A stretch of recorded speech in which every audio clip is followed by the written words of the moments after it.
Hi-yo. Yo. Hey-yo. Hi, yo. Yo. Hi, yo. Hi-yo. Hi, Hi, Hi-yo. yo. It's Miyazaki. May-azaki. Go. Go. Hi, yo. Hi, Hi-yo. yo. Hi, yo. I think Well, all any of us. improvement is an improvement. You know, Well, baby no, steps. it's not, because somebody can't read the intro when we do the song. Well, the thing is, both of you took like 10 seconds to even do anything before Well, because we're not supposed to do it yet. Okay. Oh, wait. Oh, yeah. Yeah, Oh, it's called shit. reading, Tiki. God. Okay. That's not. You know what? I'm pretty sure that, like, did I not? Did the last couple times, did we not start with the hi-ho? No, we didn't. Oh, God, I'm an idiot. All right. Doesn't You're really. ruining this experience for Code Geass anime fan, Tiki. Do you Yeah. want me to read the intro and then maybe, perhaps, we can get the theme song right? Yes, Okay. just let's do the intro properly. Just salvage this the best we can. Go ahead. How do I live? All right. Greetings, fellow Ghibli fans. Tiki here. Which is actually And the Japanese name for the next movie we're covering. Thank you, Jacob. That is the joke. Yeah. All right. Yeah. Tiki And here. Blue Dragon 5. And Jacob Weil.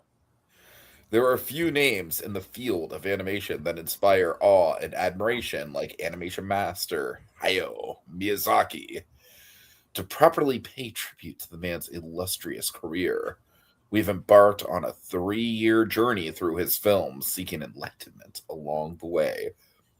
May you find it with us this Miyazaki. Hi-yo! Hi-yo! Hi-yo! Hi-yo! Hi-yo! Hi-yo! Hi-yo! Miyazaki, go! Hi-yo!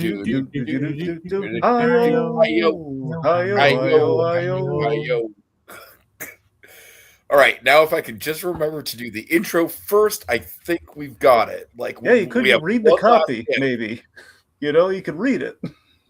We have one last chance. If I don't get it on the very final one, it's gonna fucking haunt me for the rest of my life. Yes. Yes, it will. Dragon will make sure of that. Dragon will literally haunt me into the afterlife. Yeah, no, I've already prepared it. I'm ready for it. Yes. All right. So, folks, we're like joking, but we're talking about like a very downer of a movie. We're talking about The Wind Rises, and Code Geass. This is one of his all-time favorite movies. I know that he's hyped it up in the comments all throughout our little Miyazaki marathon. And I gotta say, Code Geass, he comes in with the hot takes, but he's a man of culture with that taste, though. Yeah. All right. So, yeah, I mean, I don't know if this is my favorite, but I gotta say, like, on a rewatch, it's damn good. It's damn good. I mean, I definitely, like, I would not judge anyone who said this was their favorite Miyazaki film. And honestly, if this is your favorite movie of all time, I feel like it's definitely a very interesting pick. It's a very interesting pick. I feel like this is, it's almost aggressively sad, but at the same time, there's something about it that's a little bit uplifting. Like, I don't know. It's just a really, really interesting movie. Jacob, and honestly, I kind of feel like I'm going to have a hard time even talking about it because I feel like the movie speaks for itself in a lot of ways. So that's kind of my thesis on it. Jacob, what's your thoughts on this one? Yeah, I didn't really know what to expect going into this one. I still wouldn't call it my personal favorite, and I think I still claim Howl's Moving Castle is my favorite. Who knows, maybe that'll change with me watching The Boy and the Heron. But I gotta say, I like this better than I thought it would, and I wouldn't even call it aggressively sad, kind of bittersweet near the end. Especially with the gut punch at the end that it has. Mm-hmm. Even though it's more of a foregone conclusion kind of thing. but I would say it's still kind of more on the sweet side of things, even like kind of in a life goes on kind of way. But there's like beauty in pursuing your dreams no matter what kind of aspect of it, and then I kind of admire it for that. So I would I kind of do think this is maybe a higher tier so far. Maybe that's just me. Dragon. Yeah, so this is one of my favorites for the Miyazaki films. I remember when I saw it. Look at it this way. So I think it's possibly the the stronger of the Miyazaki kind of retirement films. I haven't rewatched Boy and the Heron, so we'll see how that stacks up on the rewatch opposed to this. Because that's the thing. Like I had seen this once, and this is the first time I had rewatched it, and I was wondering how well it would hold up from the positive first experience I had with it, and boy, did it! I mean, I think this movie encapsulates Miyazaki's feelings on art and war, and I think parallels them perfectly. Now, again, Boy and the Heron also parallels the man in many ways, but more in kind of like the traditional way Miyazaki does his movies. So that'll be interesting to kind of see how it goes. But this movie is unlike any of the other Miyazaki films in many capacities, which I think really helps it stand out. I mean, I love seeing Miyazaki taken out of the fantasy element for a change. Nothing against what he's done before, but that just makes this just kind of all the more like like kind of the kind of the diamond in the rough, so to speak. Yeah, totally. If the rough were the highest caliber of anime film you could ever have, but because again, it's always been, again, there's been a lot of, all his movies have been really well thought out and kind of like have these have these kind of, fantasy's always been there. It's always been kind of like either in the backdrop of it in the past films and everything, but this is like there's always been like elements of just kind of realism that's just so expertly done. It's always been in the background or been an element incorporated in kind of our fantasy kind of like movie with a very strong fantasy element. I think we've really kind of brought back something that's kind of been there. I've always wanted to see him kind of delve a little deeper into, and just having that be like the crux of the film with the fantasy elements kind of inverted. I thought that was there's always something that stuck out to me with the movie. I'm rambling. I'm just gonna put a finish on it. So basically, I know this is the easy comparison to make, and a lot of people made this comparison when this movie came out, but I felt this way when I saw that movie, and I still feel this way now. This movie, in many respects, feels like the Ghibli version of Oppenheimer, but with I like this movie a lot more than, I mean, I respect Oppenheimer. I like this movie a lot more than Oppenheimer. Yeah.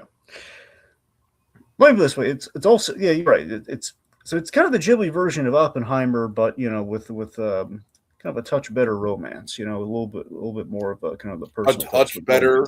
Better. I was going to say it without saying a touch, but then I kind of lost my train of thought and someone interrupted me. So I'm sorry if I just said a touch. I'm sorry. Okay. Naked Florence Pugh for absolutely no reason. Really, you gotta throw Naked Florence Pugh. I'm trying to say something nice about the movie. Really, you gotta just throw that in there. As an asexual, I find that scene like just so unnecessary. No one asked you about your asexualness. Can I please make my point? Okay. My point is, I think the human intimacy is the human relationship. I think we're expressing a lot better than Nolan has been able to do in his films. So I think it kind of has something over Oppenheimer with kind of like the things we've seen in Oppenheimer, but done with kind of the Ghibli kind of flair here. I love the romance of the cursed dream and the cursed relationship, and just really it hit me at my core, man. And I love it. And I look back on the movie and I still love it. Yep, for sure. Yeah. I'm so excited to talk about the dream stuff in particular, guys. I've got much. I know, it's some of the best stuff in the movie. Japanese boy. Oh, Japanese boy. Let's I feel like I'd be burying the lead if I didn't just acknowledge like the way that Stanley Tucci just says those two words, Japanese boy. I don't know. It's just endlessly endearing, man. Anyways. Okay. So, Dragon, background on this thing. What do you got? Yes, so interesting background on this one. There, documentary is dedicated to the background on this film. So after Ponyo, Miyazaki, had some downtime, and he dabbles in the manga from time to time. Obviously with animation has always been kind of the primary focus for him. But yeah, as we saw with Nausicaa, as we kind of went over with Nausicaa, it was kind of something. It was not a necessary evil. It was a necessary measure to ensure an animated film would follow. So he'd done manga from time to time and basically dabbled in it when it really had a payoff. So this was kind of getting back to the days before Nausicaa, where he had dabbled in manga. So he did this manga that basically was the Wind Ride. It was basically the movie that we saw before us here, kind of like a shorthand prototype for kind of an outline of it in 2009. And this manga was basically a combination. It was a celebration of Miyazaki's lifelong love of aviation, which we've seen touches of throughout all his films. Big old director signature. The man loves flight, loves aviation. And particularly he loved the Mitsubishi 500 plane, which was designed by Jiro. I'm going to butcher his last name. Jiro Horikoshi. Anyway, so Jiro. So there's a real. So Jiro is based on a real guy who invented the plane that we see focused on in this film and in the manga. Now, what he did was the movie is kind of a twofold biopic, but interestingly, kind of intersects these two guys to make this original story. So you have Jiro, his life story, and the creation of the Mitsubishi 500, the Zero plane, ultimately, along with a novel, a romance novel. I think it was a French romance novel. There's this romance novel called The Wind Has Risen.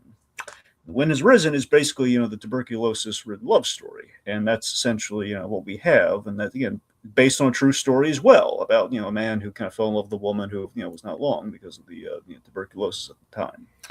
So again, this kind of combined those stories into something, and it's just kind of something he did just to kind of kill some time, and just kind of like, Miyazaki doesn't like to be forced to meet deadlines, just kind of like, kind of wanders about with a carefree way, like, okay, let me just do something for fun.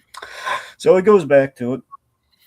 And the plan was to do a Ponyo sequel. That's actually what his plan was for his next film. He did Ponyo, and he was going to do a sequel to Ponyo. And then Toshio Suzuki, he basically pitched like, "Hey, Hayao, why don't you adapt that manga you did? It was really good." And I was like, "Oh, come on, no, Toshio, no, I'm not going to do that." He was very always hesitant for the good ideas.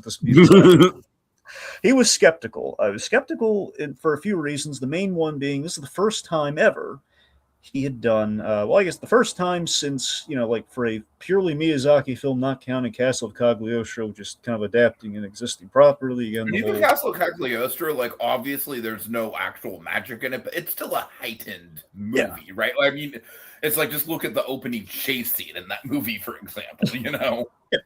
So this is like the first time he would really forgo the fantasy. This is the first time he would make a non-fantasy film. And also a film that's not really playing the kids, because the last time he did, the closest he had done to that was Porco Rosso, which that was kind of a challenge for him. And I forget how well Porco Rosso performed. And Mononoke. Mononoke definitely. I'm pretty sure Mononoke is R-rated in the dub. I'm pretty sure. What you said, it was R-rated in the what? Yeah, I'm pretty sure when Mononoke came out, it was R-rated in the States. I'm pretty sure. I don't know about that. For violence. Well, I could check. It's definitely not a kids movie, though.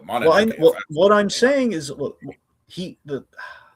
Mononoke, I think he was intending that to be like something a kid should see, but you're right, though. I mean, it's kind of a thing. I think Porco Rosso is like, it's not really targeted to kids. Mononoke's like, well, there's a moral here for the kids. So I think there's still something kind of, maybe not super kid friendly, of course, because we're decapitating and unhand, we're kind of like severing limbs and stuff.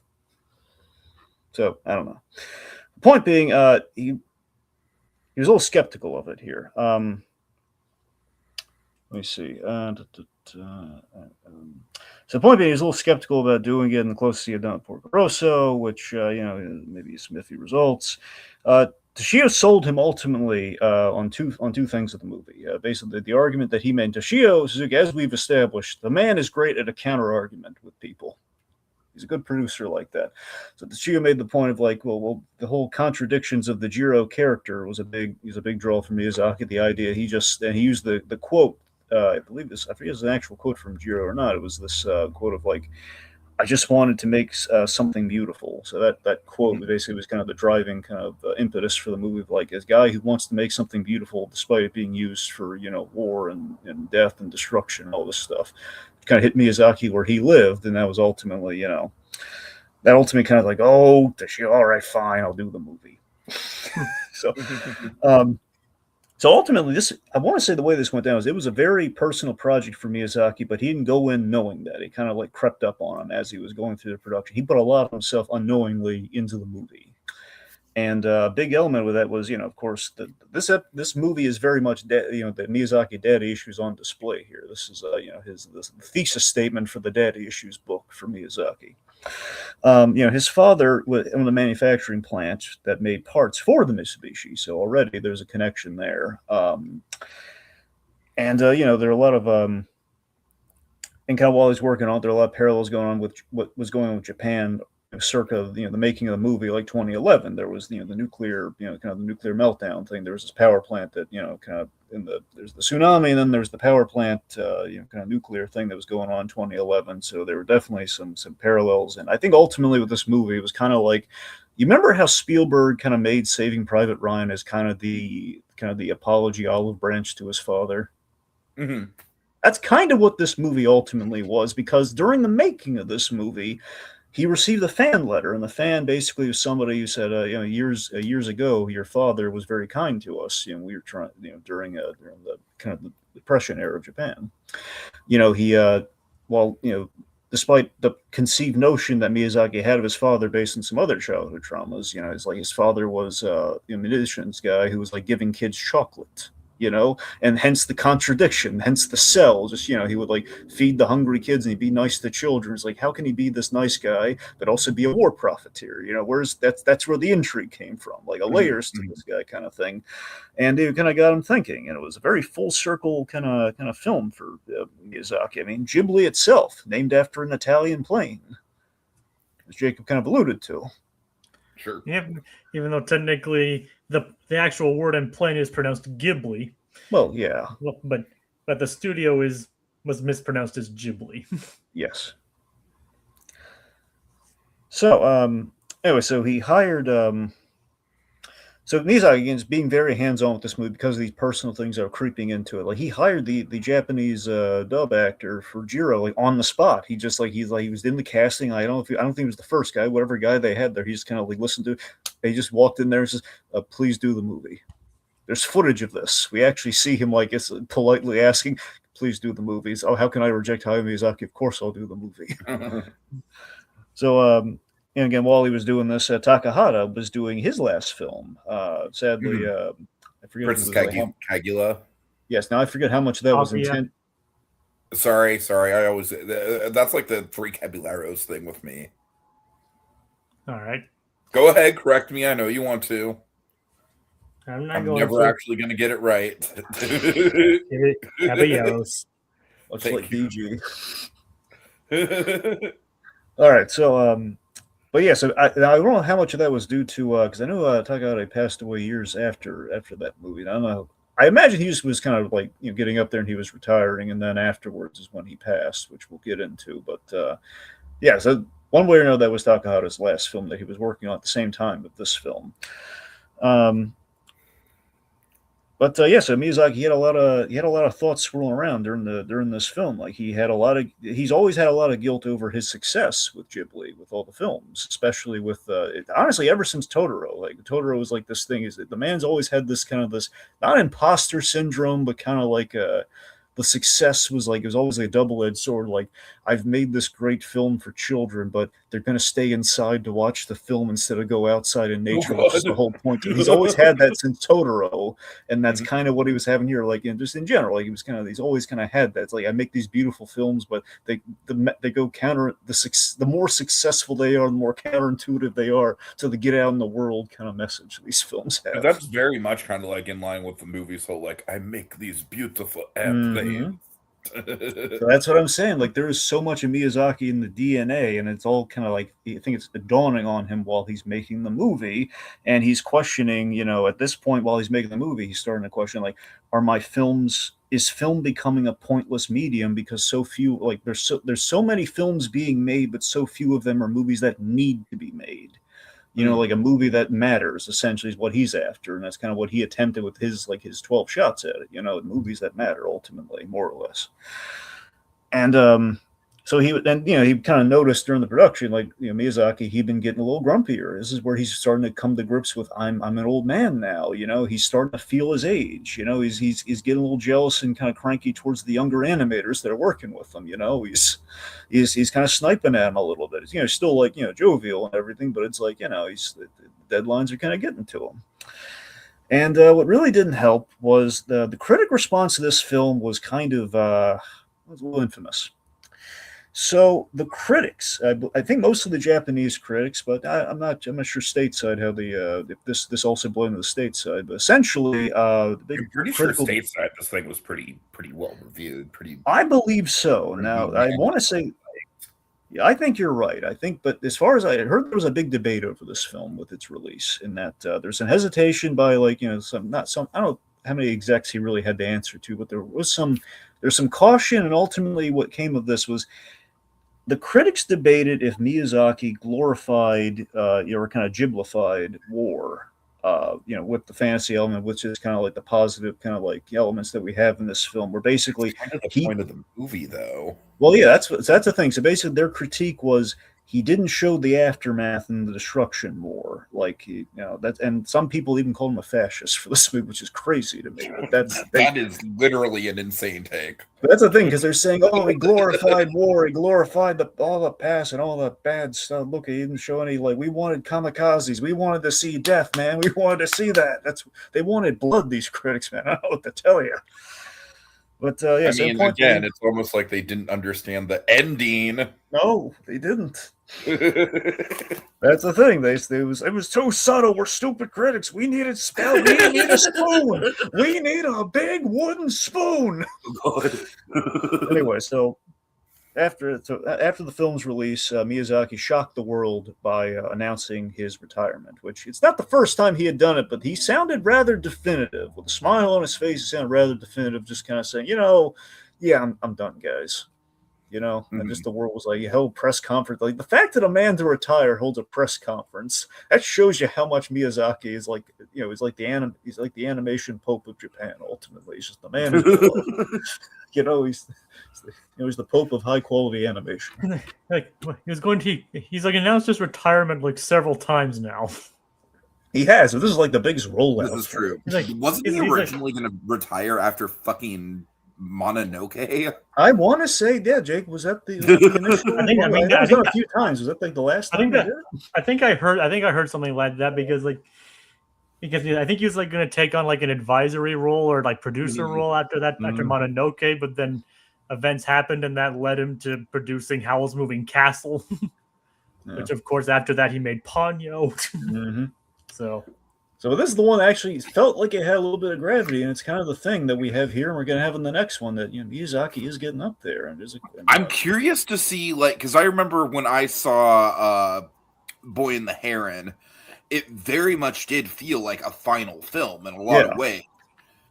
But this feels definitive. This feels concrete. This is the thesis statement on his entire career. You know what I mean? So I just want to say, Tiki, when The Boy and the Heron came out, this is what I was kind of measuring it up against in terms of Miyazaki's final film. That's what I was kind of measuring. Right. So I'm going to be very curious to see how Boy and the Heron holds up in that regard. Yeah, me too. All right. So with that said, let's break it down. There's a lot to get to. Oh boy. Oh yeah. So we open on the big kind of the big thesis statement of the film. The wind is rising, so we must live, which is from the original novel. But how do we live? Yes. I feel like that joke's going to come up a lot in the next couple podcasts. I apologize. And the quote is obviously an Italian one. Yeah. Mm-hmm.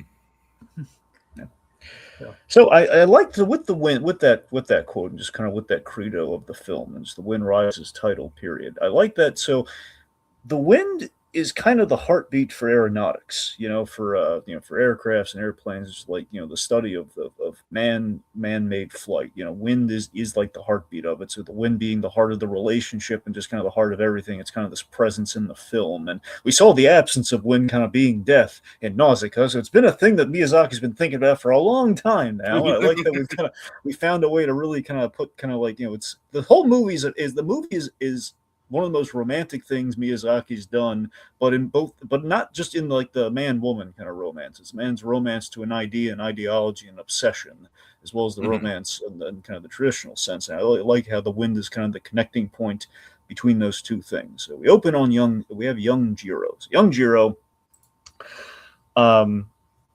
we see, his sister's like an aspiring doctor. The mother is just with the elements here. So his sister's an aspiring doctor. We have an element of Miyazaki's mother with the mother here. She is pacifist, which much like Miyazaki is, and that's where he got it from his mother. So a lot of that is kind of the DNA there. So I like that again. He's unconsciously putting a lot of his background, his upbringing in there. Mm-hmm.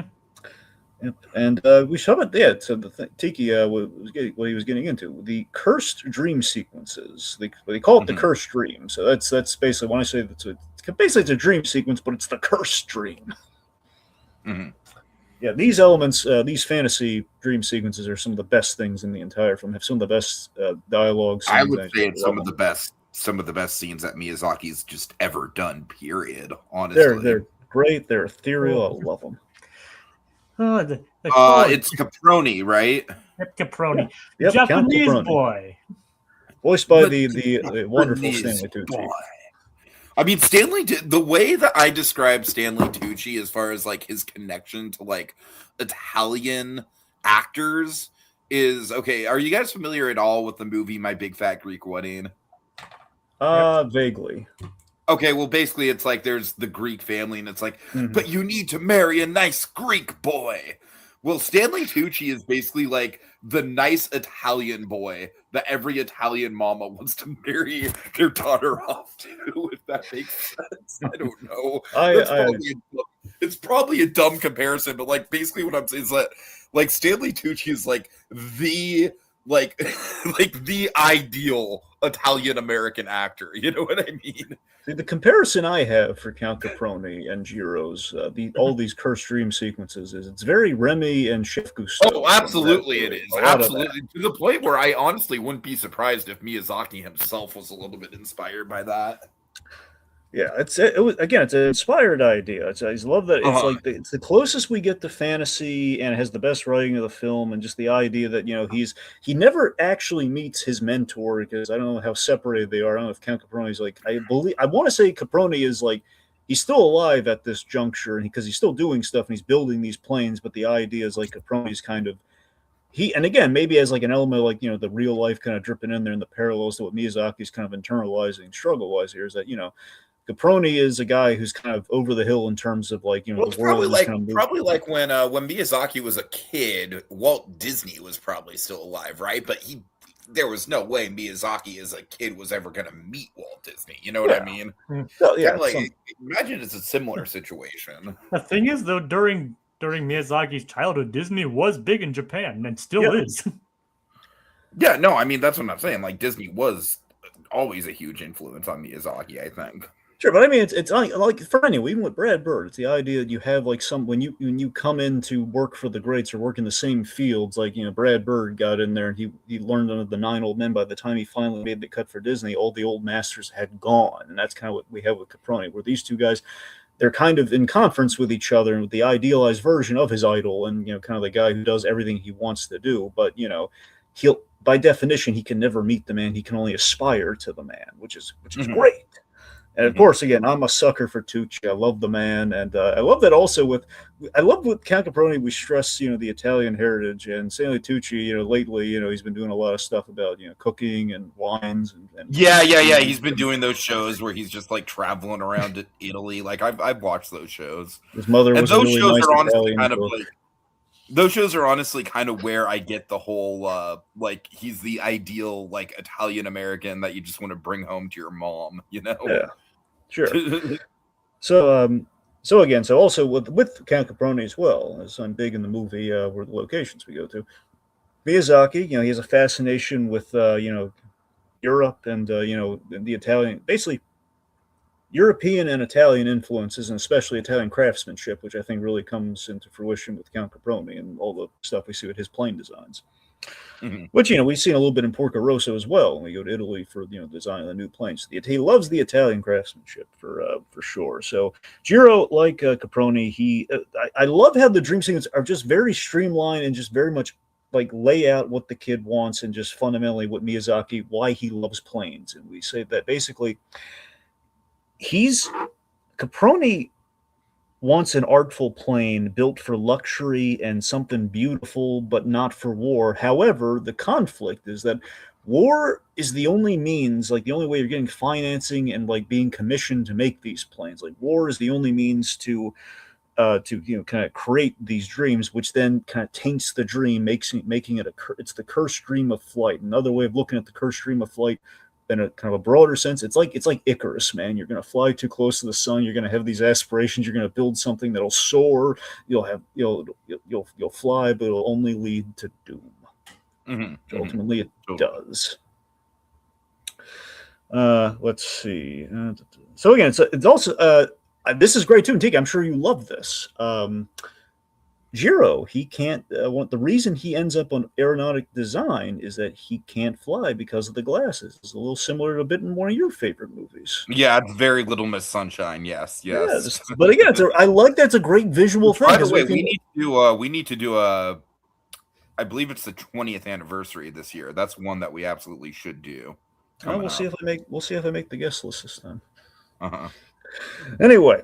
So, but I like that visually with Jiro. We have the glasses on him, and it's something that's it's like a little detail, but it's also a little bit of a connect with Miyazaki. He's always had the glasses, and he loves planes. I wonder perhaps if he had considered flight. He considered.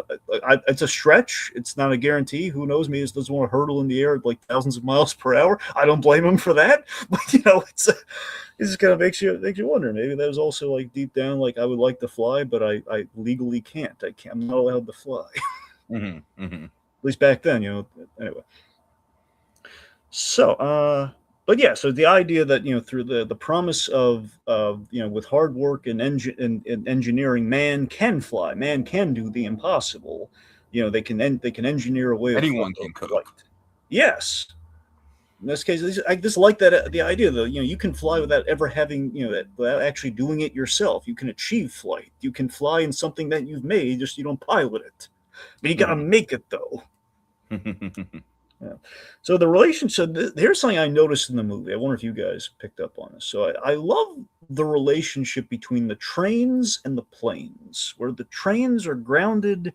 Or basically represent a grounded reality. It's the real world. That's kind of our romance story. And the fantasy is, it's planes, it's flight, it's the other romance that he has. So that's kind of like, he meets the love of his life on a train, when the wind blows the hat off the girl, or blows his hat off, and blows his hat off, and she grabs the hat. So it's just kind of nice that we have the wind as the connecting, as like the heartbeat, but it's the train kind of signifies.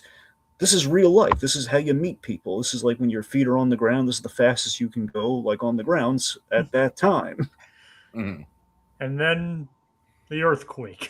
Yes. So the Kanto earthquake of 1923, real event, really happened, and the way we animate this thing is shockingly disastrous yet beautiful. I love like the still painting. It's kind of moving like the bugs from Nausicaa, man. It's just great. Well, it's kind of, yeah. The still painting of it all for sure. We got that. And then and then the water just like just kind of quickly just rippling across. Yep, the plating and everything. And again, this is coming like roughly a few years after the the tsunami. Mm-hmm. Or actually, like probably might be closer to the tsunami. The point being, the tsunami happens. It's it's very much kind of like it's these natural disasters. And we go into the water, we see the platelets separate, and it's like the after effects. And Jiro is very much a knight in shining armor. He's pretty much wearing white. He's it's so cool, man. I love it. We have that. There's like the risk of the train exploding. He's carrying the maid on his back and helping the girl out. It's great. helping Ginu and the girl whose name we don't even know yet. Yeah. The just to highlight just the backgrounds again. We already talked about how great that the still painting ripple effect is in the background, like when the earthquake happens. But the plume of smoke and fire, man, just Yeah. like that's in the deep background. My God. Like it seems like they really kind of went like a painted CG for that one. Yeah, it's like if Norman Rockwell were traumatized. And Hanjo just looking for a smoke at that point. Yeah, of course, Hanjo, voiced by Tiki's boy. Krasinski. Yeah, I wouldn't call. I mean, I really like the Quiet Place movies. Yeah. That's about it. That I wouldn't call. Like, he's not my boy. I thought you really liked how he directed too. I liked how he directed the Quiet Place movies. All right. The point. Oh. Okay, I don't go throwing my boy around like just willy nilly, Dragon. All right, fine. But Krasinski. I will say, like, I kind of feel like the dub. I think Joseph Gordon-Levitt, Krasinski, Emily Blunt, like, I think they all do like serviceable, good jobs. I think the supporting characters in this movie kind of steal the show when it comes to the dub. Martin Short. Well, we'll get to Martin Short. We will. You better believe we will. Obviously, Werner fucking Herzog, man, he steals the whole movie, I think, with his performance. Yeah. And then obviously Tucci, we talked about him, but I do think that Joseph Gordon-Levitt is a little bit miscast here. Oh, come on. He's fine. He's good. Yeah, he's not. It's just that the role is so Japanese and he is so American. It's almost like the rest of the cast is almost entirely American. He's got you there. Stanley Tucci's Italian-American and he fits his role really well. All right, fine. It's a nitpick. It's fine. I think he does a good performance. I'm just saying. Anyway, I think he carried the movie really well. I thought it was a compelling year. I like Joseph Gordon-Levitt. I don't know. I liked it. But can you imagine like a Steven Yeun? No. Dragon? You might have been a touch too young for it at this point, but who knows? No, he was doing Walking Dead at that point. Yeah, you're right. I guess I don't know. Look, I wouldn't be opposed to it, but I really like what Joseph Gordon-Levitt did in the movie. I don't know. I just, good. Anyway, let's see. Well, anyway, so with that, I want to mention this too before we get into the Hanjo at all.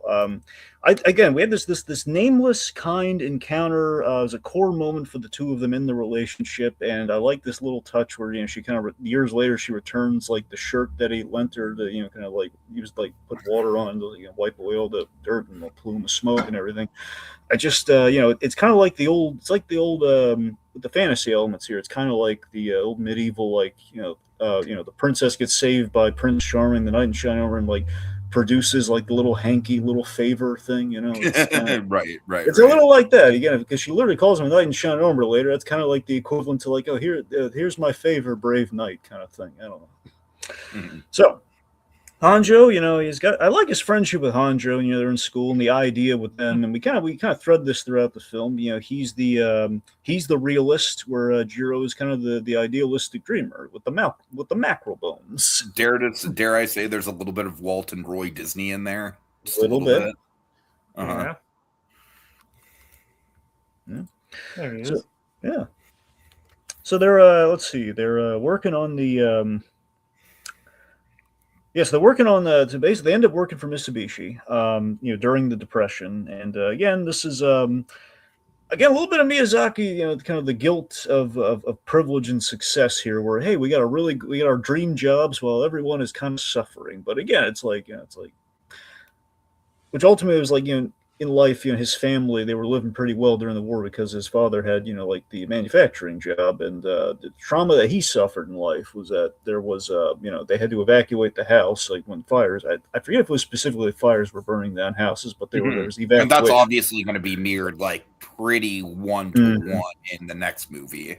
Exactly. So this was always a very traumatizing core memory for Miyazaki that really defined how he saw his father. So we had again the fire we're going to see in the next movie, but the point being, during the evacuation, they were on this truck, and this is like a time during the Depression where there were like it was very hard for like cars were very scarce, and gasoline for the cars was very scarce. And it was like things like they were getting out of town, and they had like 4-year-old Miyazaki's on the back of the truck, and there's like a woman and child like, please let us on the car, and said no, and that's where the guilt started with Miyazaki, and that's where he looked at his father differently. That's where he looked at like you're we have all this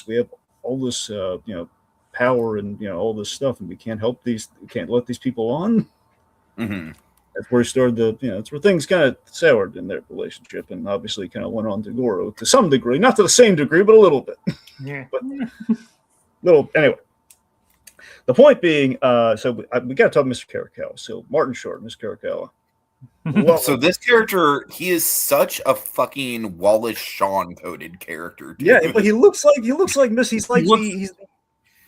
looks identical to the like as far as scale goes to the Incredibles boss, right? Huff, yeah. Well, Mr. Huff, yeah. So Gilbert Huff. Yeah. So he's like the more lovable. He's the more lovable and anime version of Mr. Huff. If you really look at Mr. Karakawa. Do you think that Martin Short was kind of doing a little bit of a Wallace Shawn impression with his? No. But it's not like Martin Short is just doing his traditional voice, though. No, I think that's kind of that's something Martin Short has in the quiver. I'm pretty sure. I think that's just kind of him. Like, yeah, but I'm saying like he's definitely putting on a performance. Well, yeah, but I think he's put on performance. But I think he's put on performance based on how the character looks. I think that's him kind of going into like a little bit. The character looks like a Wallace Shawn character. Well, yeah, but I'm not saying he's not doing a Wallace Shawn impression of like Mr. Huff or anything. Right. But yeah, I'm saying I think it's just kind of natural. Like it's a great minds think alike kind of thing. We have a short character like that. He's going to be a little grouchy. He's going to sound a little like that. But again, he's adding some layers to him. No, I love this character, man. I really like. He's like a great example of like the hard on the outside, soft on the inside kind of boss. Which I found that so refreshing. You see him like the little settlements. He's taking it like he's sketching. All the paper keeps rolling down. He's like taking an interest. He's looking at Jiro and things. I mean, like, especially considering at the beginning, he's like, it's like you're late. Well, he said I could come here in April. You should have come here in March. So that's the thing, he's taking an interest in Jiro, and he sees that he's quite brilliant, but he's not going to tell him that he's brilliant, Exactly, exactly. And also, every time we see, so again, Jiro at work, Miyazaki at the drawing table. The parallels are there, friends. It's right there. We see an up-close look.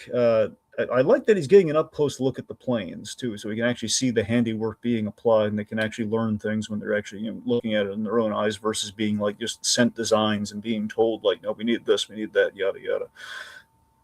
Other little Miyazaki touches there, like from real life, that just feels like Miyazaki unintentionally put himself in the thing.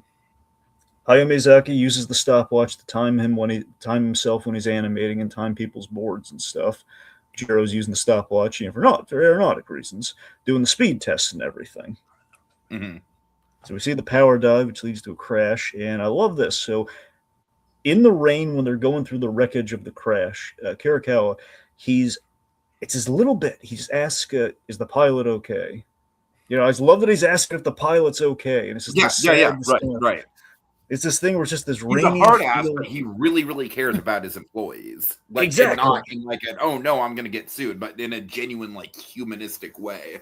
Yeah, he's not advertising it, but it's absolutely there. He's just asking, like, when no one else is around, like, he's asking Jiro, like, okay, is the pilot okay? Yeah, and that. So this is great. So it's this. I love the rainy defeat of like this debris field. It's like kicking the parts and everything, and with the Falcon 1's demise, which is a wooden plane, the Falcon 1, crashed.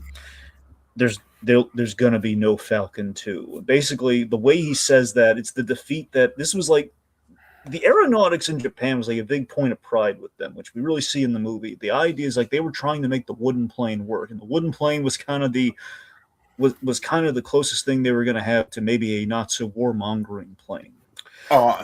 Where basically it was the Japanese last attempt at the wooden plane, which was like tradition and culture, and they were working years behind where the competition was, where they could prove that it was like, it was still viable and craftsmanship could take us the way we need to go speed wise. But reluctantly, they have to collaborate with the Germans, which fundamentally means, we're getting closer to the Nazis, which they don't want, but they reluctantly went with, Yeah.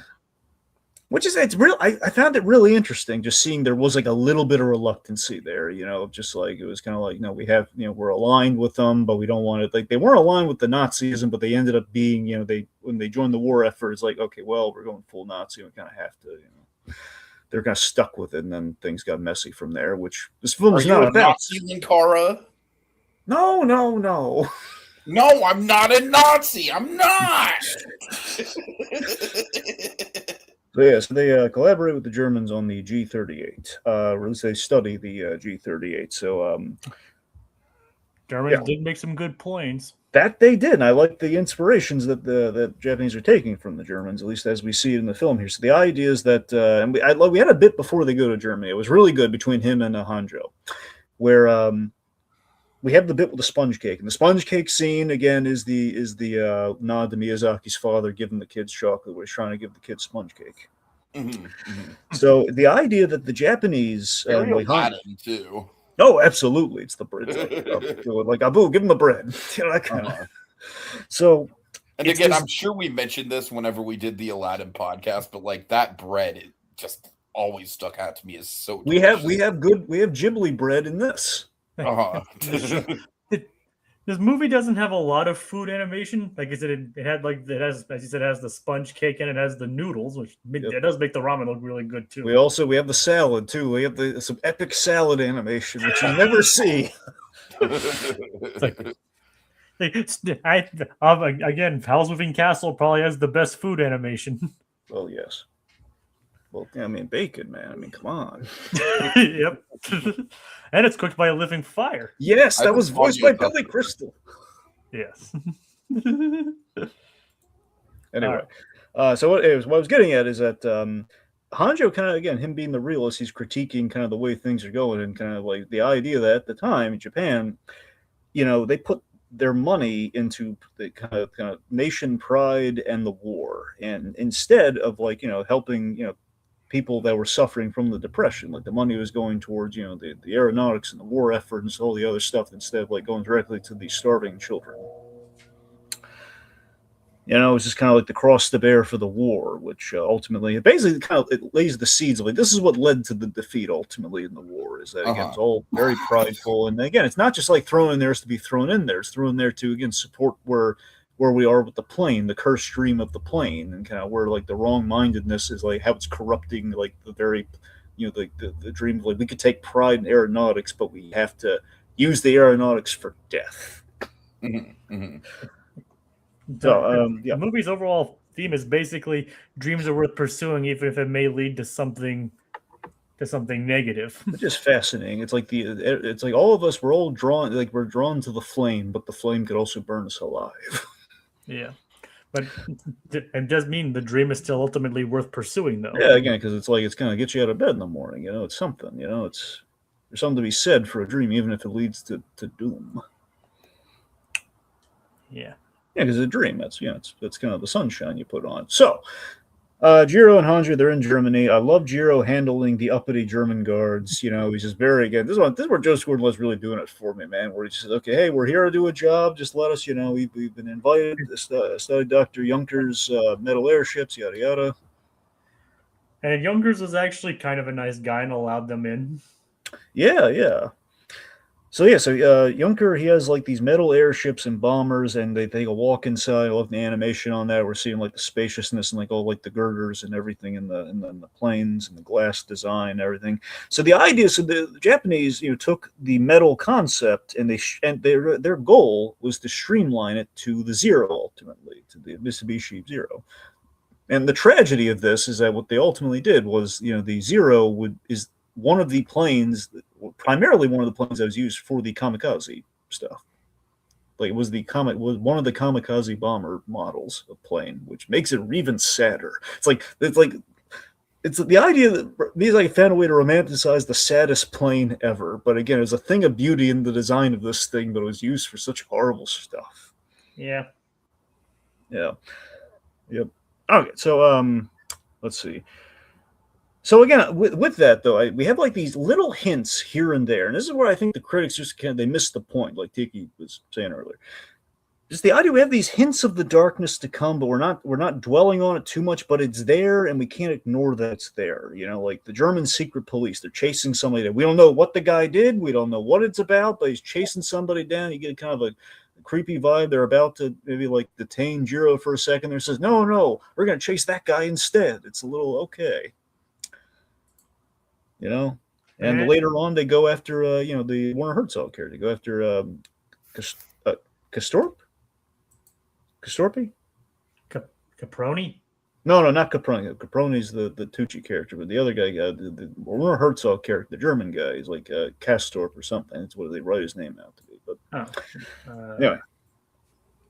And then ultimately, German secret police, they're looking for Jiro as well. So, it's the idea. So it's I feel like we could just call that character Werner Herzog. Okay. Well, the point being, it's like the fact that they kind of like they're targeting people just kind of willy nilly, and there's like this kind of like they can come after you next as they come after Jiro. It is Castorp. Okay. So speaking of Count Caproni, though, Count Caproni, we have the dream about retirement, which again, it's maybe like a little Miyazaki putting it out there. I do kind of like how it showed, like how in Jiro's dream it showed him the amazing flying machine, but in reality, when it's being filmed, the plane just collapses on itself. Yeah, that was great. Yeah, and so he has this dream about basically Caproni with the real like crash of the plane and everything was kind of indicative of so he's kind of on his way out with the wooden plane, and Jiro's kind of moving forward, being the future with the metal planes that he's kind of been kind of working on now. It's the idea that his era of innovation and artistry is becoming more dreamlike and bygone. I like that we show that we make the dream more elaborate. We have the giant this is where we have like all the family this is the family of my workers, and there's my family in the plane right next to you. It's a very very beautiful, very fantasy-like. Just again, like the cursed dream is getting more elaborate, just more. This is absolutely what Jiro wants, but it's becoming more and more unattainable with kind of the way the world's going. And we have another thesis-y kind of thing that Miyazaki have been thinking about that we have expressed in the scene. The pyramids. I love the pyramid writing here. The idea that, what about the pyramids? So the idea that the pyramids, were, backbreaking labor of Egyptian slaves and everything. The pyramids were made through horrible means, but it's still like it's a marvel of the world. The pyramids are a monument. A monument. It's a monument, but also kind of a monument built on suffering, and that's kind of it's preparing you for where the movie is going to end up ultimately. I just love that he was raising the question. You could, if you want to interpret dreams and everything, Jiro, all these dream sequences, you could argue is like it's Jiro kind of like. It's dawning on him. It's the conflict within. It's dawning on him that this is absolutely a cursed dream, and this is the consequence. But I don't want to be bogged down by the consequence. I want to pursue what I want here. All right. The better part of the scene, though, which I found most fascinating, was the whole an artist is only created for 10 years. I love that line. I love that idea. It's the idea that artists, again, I think it's a lot of Miyazaki's self-reflection here. Like the artist is only created for 10 years, so live your 10 years well. And that's kind of another kind of. Even though Miyazaki himself kind of disproves that. Yeah, but think about it though. He had like 10. You're right. He did disprove it, but he was kind of working on the whole like 10 years in between. If you look at this and then you look at Boy in the Heron, that's a 10-year gap. Mm-hmm. And I would say his peak was definitely the 90s, right? Yeah, but the thing is, like, the man's like definitely judging as far himself as like box office success and stuff like that, because you have, obviously you have like Spirited Away in 2004, but like, in the 90s you have the whole run of like Totoro and Mononoke and Tiki, and like those are like the 90s is basically almost like besides Spirited Away, it's almost kind of like the Mount Rushmore of Miyazaki in a lot of ways. Is that Spirited Away might have been 2002, but I'm not sure. I think you're right. I think you're right. Yeah, Spirited Away was 2001. It was one. You're sure? Yeah. Okay, it was one. Okay, at least maybe in Japan. Okay, he's probably right on that. Let's not. I don't want to split hairs, but so yes, it's close enough to the night. Like when was Totoro? Totoro was 1988. There you go. Same day as so not quite 10 years. Not quite 10 years, but still kind of like within that sort of. You get the idea. It came out on the same day as Grave of the Fireflies. Yep. Yeah, it was a double feature. Yeah. They call that the 1-2 punch. Yeah, it's like on one hand you have this wondrous adventure full of imagination and kids finding a magical Where no forest. one dies. And then you have Grave of the Fireflies. Yep. Which opens with people dying. Yeah. You'll never Brave have. Fireflies is almost certainly going to be the last Ghibli movie that I am still, as a 35-year-old grown-ass man, I am still intimidated to watch that movie. Yeah, Tiki's not going to be able to take that movie. I can tell you now. It opens pretty sadly. Yeah. Well, it's well done though. I want to be clear. It's very eloquently done. I'm just saying it's going to be, for the sensitive sort like my associate here, it is going to be. And it's actually only Studio Ghibli's second movie. Which is crazy. Yep. All right. Well, technically, I guess it was see Grave of the Fireflies and then Totoro. Yep. So I guess after seeing that, they needed a way to lift it. Quick, make Totoro. Just imagine like Miyazaki saying like Takahata, "What were you thinking? We need Totoro to cheer these people up. We need a big, goofy-looking cat spirit to cheer everyone up." Oh God. I haven't even seen that movie, but I've seen things from that movie. And Anyway. Yeah. You mean Grave of the Fireflies? Yeah. I have seen Grave of the Fireflies, actually. You're a braver man than us. Yeah. It's a bummer. It's a very well animated bummer, I will tell you that. I don't doubt that. The thing is, Dragon, I don't doubt that. Yeah. I mean, so again, dude, it's I've seen the Anime image of- Schindler's List. No joke, it is. It's Anime Schindler's List. But I've seen the image of the little sister dying from hunger, and I don't really want to see that right now. Yeah. You will never look at fruit drops again, my friend. I will tell you that much. Oh God. You'll never look the same way at them again if you watch that movie. All right, but back to where were we? Again, we have like good food animation. Then we have traumatizing food animation. If you really think about it, sorry, back to the so the creation and the perfecting of the zero plane. So I like that we see Jiro getting his hands dirty. We have like the him and Kirikawa in the plane. We have like the cheap Japanese engine, like oil getting all over them. They have to change their clothes, like that kind of Oh yeah. Yeah. I mean, the other thing too with the Mitsubishi was that their confidence in the Zero and the end result that they got and the planes that they got from the Mitsubishi stuff was that it boosted Japan's ego, which kind of kept the war going for them for longer than sadly it should have. So that was kind of the double-edged sword there. With the 10 years thing, the whole artist is created for 10 years, and the idea we kind of put a clock on the movie with 10 years in Jiro's life. I really like that the movie, and Tiki, I think you might appreciate this, the movie has like a 2-act structure. The movie's kind of cut in half based on the two source materials for, kind of like the Jiro's story and the love story. And it's kind of... yeah, totally.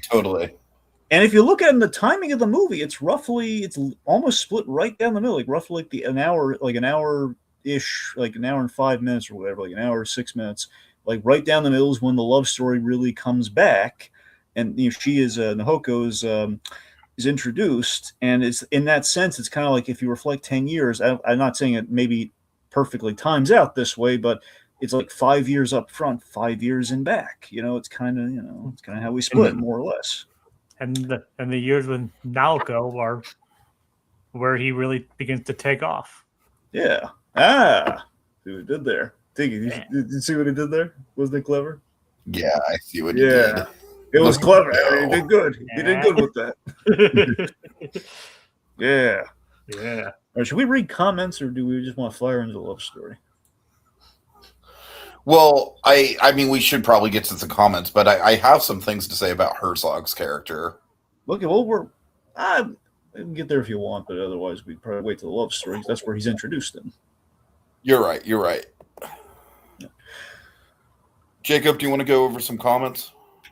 Yeah, sure, I guess. I mean, mostly a lot of it is Kogiya's like talking how much he loves the movie and the cast. And I kind of like that. Like, he didn't recognize Martin Short. William H. Macy is the only voice I actually recognized on the first reading. I found that pretty interesting, to say the least. I didn't even know William H. Macy was in this thing. Yeah, if I don't miss my guess, he's the big boss in Mitsubishi, right? No, he's Naoko's father. Oh, he's the father. Oh, that is him. You're right. No, I'm sorry, I was confused. I didn't even know it was him. Yeah, he was good. He gives such a soft-spoken performance, man. I really do like his performance a lot. It's a brief role, but I like Nahoko's father. Yeah. Super Billy, or I'm sorry, not Super Billy. My bad. Teddy. Is Super Billy here? Teddy. No, he's not. I'm sorry. Oh. Okay. Teddy is saying, is Martin Short my boy worthy? Yeah, I would definitely say so. There you go. I feel like not an enthusiastic my boy, but like I feel like Martin Short is kind of like a grandfathered in my boy, if that makes sense. You know, he's earned it through his legacy. It's my old boy. Right. All right. So, the love story half of the movie, which the romantic in me loves. I love the pursuit of the dream, but I also love the pursuit of the girl here. But Jiro, it's devastating, dude. This is like, it's one of those things where it's like watching a car crash in slow motion, you know? Oh yeah, but even if there's like a time limit on it, it's still, they lived their life, man. It was some of the most beautiful ways you could ever be together. It was really nice. I'm not saying he shouldn't have been with her. Obviously, I'm not saying that. Maybe. I'm just saying though, man, it's brutal. It's brutal the way it plays out. Like there's some moments in here that are just devastating. Yeah, so I know one of them. One of them we'll get to. We got to. We'll get there. You know exactly. I know it, but we're gonna get there.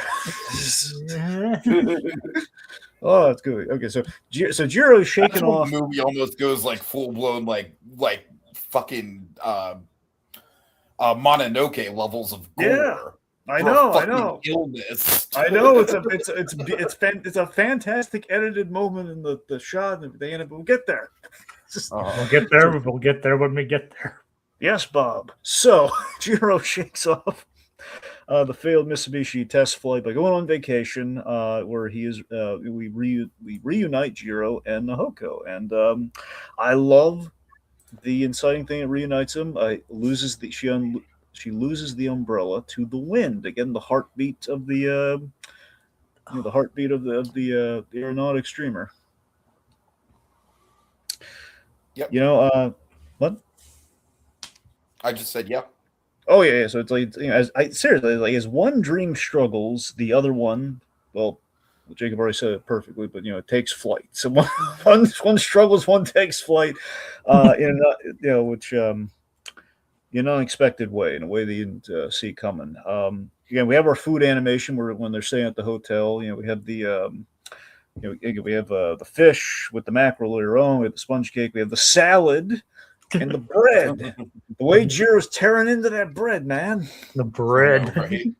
It's a lot of dough to make these Ghibli movies, man. Do you remember there's good food animation in The Boy and the Heron? Yes. I can't wait to see that. Is. Oh, it's great. Yeah. Can't wait to see that. Very tasty, actually. And Jacob, on our cross promotion that we have nothing to do with, but still, we just like to share the People versus Food show. They did Ghibli food, and they did some one of the treats from The Boy and the Heron. Ooh, can't wait to see that. Yeah. I wish those people would sponsor us. It'd be great. Yeah. They're not going to. So, so let's see. So again, I like the couple kind of reconnects here. The walking in the rain thing, like the painting's kind of ruined by the rain, but she's kind of holding the canvases together. It was really really nice. So let's talk about the love affair Tiki has with Werner Herzog. So Tiki, tell us about it. Well, the reason I like this character is I love that this character almost kind of represents like both the war and the romance, right? He's kind of like the colliding point with the two storylines, and he kind of represents the impending doom with both of them, if that makes sense. Like he's obviously like on our hero's side, like he's on the side of our main character, the same time, there's obviously like some a level of shadiness around him. And then I just feel like the fact that like he's one of the biggest supporters of the relationship. And again, I'm not saying that the relationship is bad. I'm not saying it shouldn't have happened. I agree that it's a beautiful thing to play out. You know, like it kind of like it's very much like one of the old like, you know, like love is precious no matter how limited time you have. But still, I feel like with this guy kind of being the arbiter of it, it's like he's just like the good-natured arbiter of doom. Does that make sense? No, that makes sense. Cause for me, Castorp, the Werner Herzog character, he was the creepy German guy who he's kind of Mr. Exposition about the world events, and essentially he basically turns the hotel into Casablanca to a degree. You know, he's the guy A little bit, yeah. He's bringing in like his whole point is he kind of brings in the fact that Nazism is kind of creeping in the background, which is kind of the point that they aren't there yet, but they're heading towards There's that. also a little bit of a Tic Tac Club if you're familiar with Cabaret. Yeah, I'm familiar with Cabaret. Yeah, Uh-huh. you're right. There is very much a Kit Kat Club thing. You know, it's kind of we kind of go from. Well, I was going to say Casablanca again, but you get the idea. Anyway, the point being, it's it's basically it's the real world kind of creeping in, and just the realities that they don't want to face. So that basically it's like it's cursing the dream, and it's like he's kind of the representation of that, but he's kind of delivering the news with a smile. The man's kind of the Grim Reaper to an extent, but he's not with malice. He's just kind of like this stuff's happening, guys. It's like bad stuff's on the horizon, but enjoy the time you have together. So he's bringing a good moral there, but he's not spelling it out. So it's very much the man kind of encapsulates a feeling. He's playing the piano. He's yeah.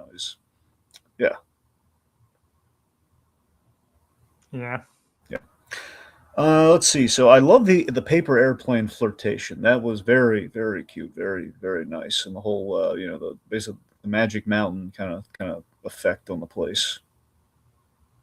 They call it the Magic Mountain. I don't know. It's neat. Yeah. So we should probably talk about the doomed aspect of the release, tuberculosis. So TB, so Miyazaki's mother, as we've talked about this with Totoro on 2 occasions, in fact. So in real life, Miyazaki's mother suffered from tuberculosis, and now she went to a sanitarium, and as we saw with the mother in Totoro, and she came back. Now I forget if tuberculosis came back and eventually got her in the end, but that's the thing. So Miyazaki was it was always a thing that really stuck with him, just like the uneasiness of you have a family member who's sick with this disease, where it was less of a treatment, it was more of like, we're gonna hope it goes away, but we're gonna like make her as comfortable as possible, kind of a thing. There was medicine, but it wasn't like the cure-all wasn't really in at the time that tuberculosis was prevalent at this point in time. If I could be completely wrong there, I'm not a doctor. I could be wrong. Yeah. I think you're pretty much right, because tuberculosis didn't really have much of a cure back then, probably especially not in pre-war Japan. Yeah, to put in weird, to give you a weird comparison, since Tiki was bringing up Stephen Young earlier. It's a little like the Scourge virus in Invincible. You could live through it and you could be stronger for it, or maybe it doesn't go so well. A little bit of that. But so it's the idea that tuberculosis puts a ticking clock on the relationship big time, and just the idea of again in real life he's chasing the cursed dream that is kind of haunting his love life, and the whole 10 years idea. You only have 10 years essentially if you're lucky. So he's dedicating a lot of himself to the relationship, but he can't give up on the other dream though at the same time. And just the fact that it's this cloud that's looming over this really sweet relationship. But Tiki and I are kind of eager to get to the earth-shattering telegram moment. He gets the telegram, and when he gets the telegram, the 2 words that will haunt your nightmares: lung hemorrhage. Oh God! The moment of Naoko puking up blood on the painting was gut wrenching. It was literally, yes, it was just the blood. I love that it's, and that was not meant to be a pun. well, yeah, That one was not meant to be a pun. I love that we giblified the traumatic injury here. Just the idea that, again, she's painting, but the one color that she is not using is red, and the way, again, it's such an unexpected, again, the way we cut, and also I didn't mention this earlier, but of course, as per always in the Ghibli Miyazaki films, Joe Hisaishi's score just pitch perfect. I think this is one of his absolute best scores he's ever done. I think. Yeah. And I should have brought it up earlier. I should have brought it up in the first Caproni scene. I love his theme for Caproni. Mm-hmm. Yeah. Yeah. I'm with you.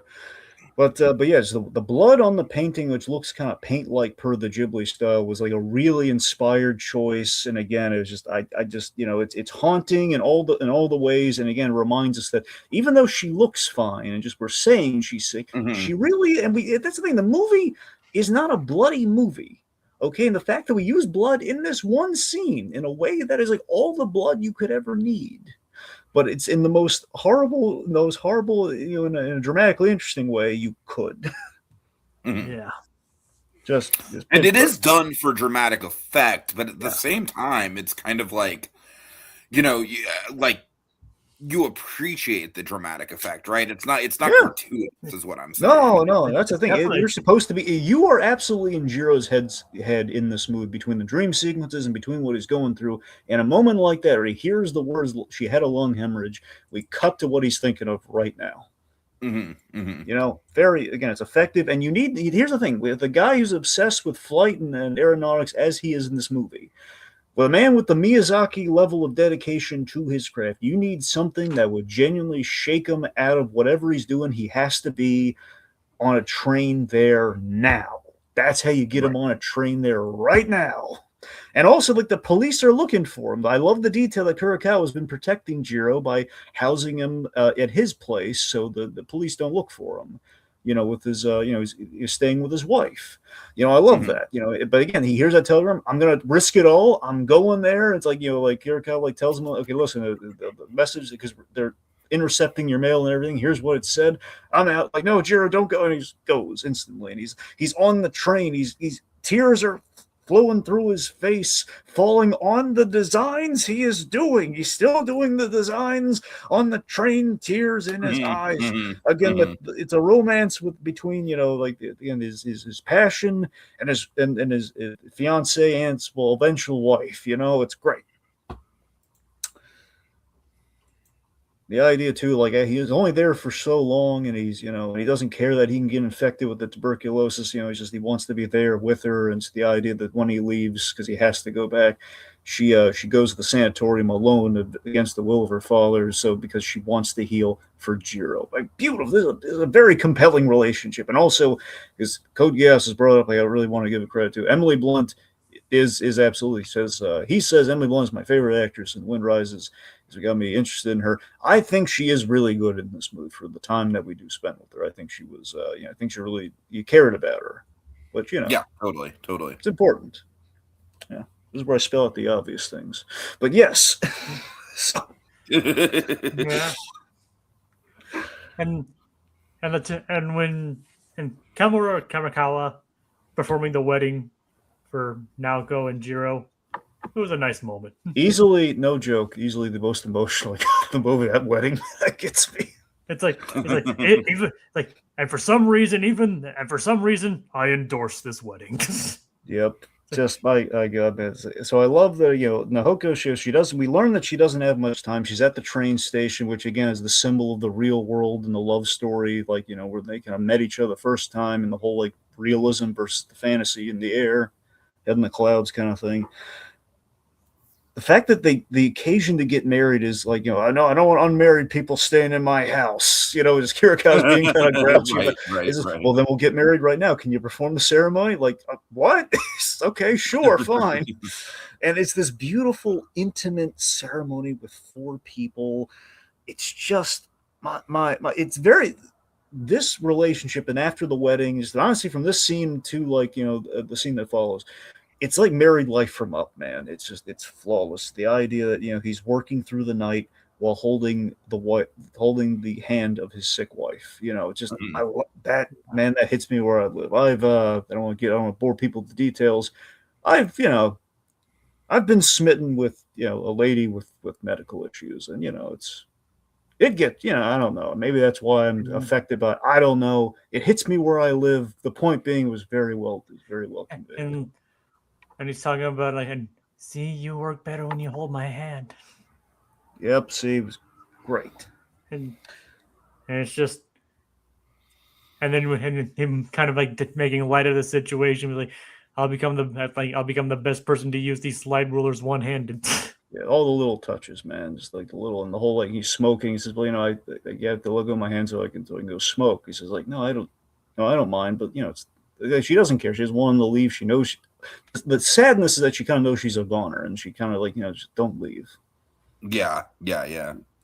So we have this conversation towards the end of the movie. It was conversation between Jiro and Hanjo, which basically alludes to the plans for their completed work, which is I hear they're planning to bomb China, Russia, Britain, the Netherlands, and America. I love that America's last, by the way. and we all know how that turns out. Yep. Justifiably so, but yeah. So again, just the thesis of the movie: pursuit of the dream. Carnage in the war machine that. And when Kaio comes and sees this letter's for me, and then she's like, she's come back to the sanatorium. Yep. So we really didn't draw a lot of focus to her, but Kaio, she was her scenes, like she had like 3 scenes in the movie that they were very like she really sold as like the sister that Jiro really did. I actually really think she has a very strong understated role in the movie. I really like the dynamic she has. Yeah. I like that he again with the guy who's been spending this whole movie, Jiro, who's pursuing his dream despite it being doomed. He's encouraging her dreams. Like she said, she wanted to be a doctor, and he supported that. And she's finished her medical school, and then at the end there, she's kind of caring for his wife. I mean, it's a really nice little arc for her. It's not a big arc, but it feels fulfilled. No, but here's the thing, though. I do really like how, like, I feel like in some ways there is like a tension between her and and the main character where. I don't know. Like, tell me if I'm off base. Tell me if I'm off base here. Tell me if I'm off base here. But because of that tension and the fact that, like, almost like just when I say tension, I mean like the whole thing where it's like she very clearly sees just how bad just how bad the disease is, right? Yes, like, we have Tiki. We have the great line, which is, she's putting rouge on so she looks healthier. Right. Yeah. So basically what I'm saying is that she is kind of like the one person in the movie who's being like a realist about it, and I think there's something really emotionally palatable about that. I mean, that's the thing. Like, I love that Kurokawa, he also kind of pointed out, like, this is a bad idea for this relationship. And the girl's father basically very politely is like, in just saying that she had tuberculosis, it was kind of like, well, look, young man, I appreciate you and I like what you're doing here, but it's like, I understand. Like, no, I wouldn't put anyone, myself, I don't know if I could do that in your position here. Exactly. And, Kurokawa, though, again, he says that, and yet he's crying buckets at the wedding. Again, he's rooting for the relationship, and with the sister here, she is basically what her thing above the other two is that she's saying, for God's sake, man, screw the plane, be here with your wife. And again, right. And fundamentally, I want to say intentional or not, there's a real life creeping in there. That's Miyazaki's. That is the conflict of Miyazaki, where he put everything into animation at the cost of the healthy relationship with his son, possibly. I don't know. But still, just like, I'm not saying that he. Obviously the man does love his family and he cares for him. Well, there's this great, like, this brutal quote from Miyazaki about when Goro directed, I believe, Tales from Earthsea. Yep, that's the one. Yep, Tales from Earthsea. And I believe, correct me if I'm wrong, I believe the quote was something about, like, it was honest or something like that.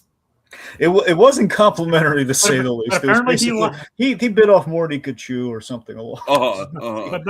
But he did like From Up on Poppy Hill. Yes, which technically Hayao did right. Yeah, well, of course, yeah. But he also apparently liked Earwig and the Witch. Well, at that point, he could have just been.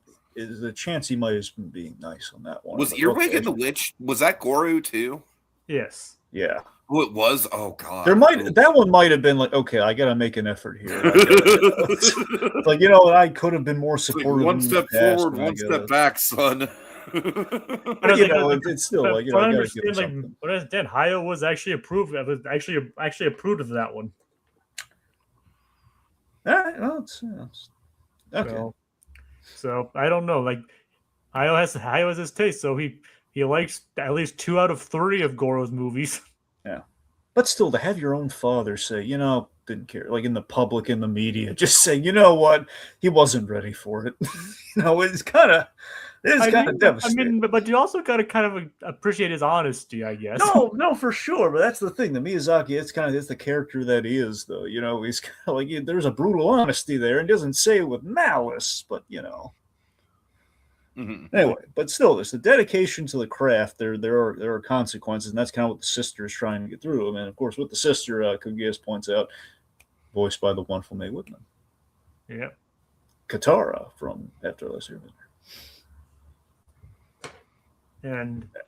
And so, like, we all knew what happened when Jiro was heading out again to see his plane fly. And again, flight and the train. Yet again, man, the symbols of the movie. He has his big flight, and her last goodbye, the last goodbye with Nahoko, is her going on the train to the sanatorium, going away from him.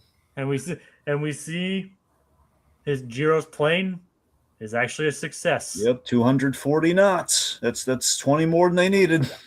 And then it hits us with an absolute gut punch. Yeah, but the graveyard of planes. So we gotta talk about how brilliant the end of this movie is. Okay, so we don't draw it out. We don't like extend the movie. We don't do this thing where he's gonna learn the news. We don't drag it out. We have the end, which is the visual of, we don't spell out like everything the planes were used for, but we get just enough of everything to the audience. Like he's respecting the audience here. They can put the pieces together themselves, except for the stupid critics that call them the fascists. Except for those guys, everyone else.